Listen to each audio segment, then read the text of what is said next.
how to use Microsoft Forms for scheduling.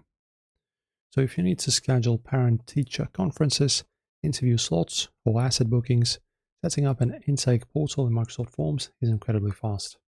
However, there's a major hidden trap. By default, multiple people can choose the exact same time slot, leading to an absolute overbooking nightmare. So I'll show you how to set up your scheduling grid and activate choice limits to lock out time slots automatically.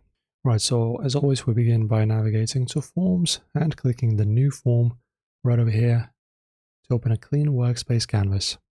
So give your form a specific title, like Consultation Booking, for example. Then click Add New, or just Start With, and then choose Date. So this will drop a native calendar picker onto the screen. This forces users to input a clean date framework. Next, just click Add New again, and then select a choice. Here, first one. This will allow you to build your specific time slot list.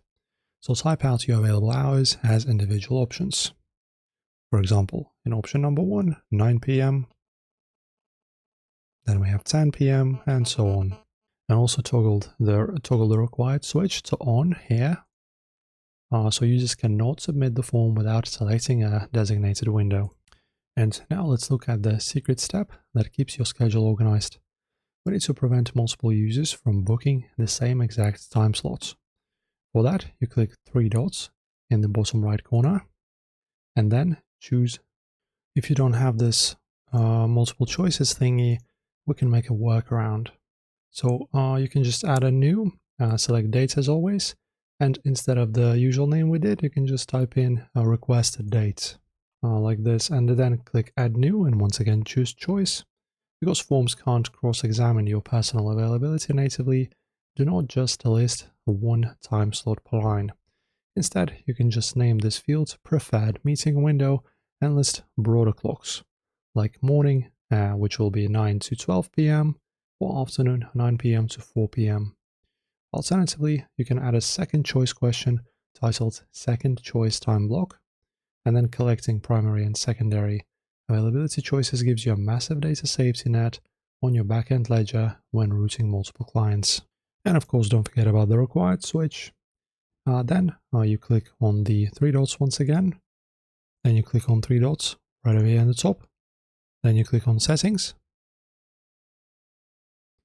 And check the box for Record Name if you have this, if you're working internally, or toggle it anyone can respond for external clients. Also crucially, check Get Email Notification for each response. This alerts you the exact millisecond a booking lands. Right here, email notification on each response. And that is it.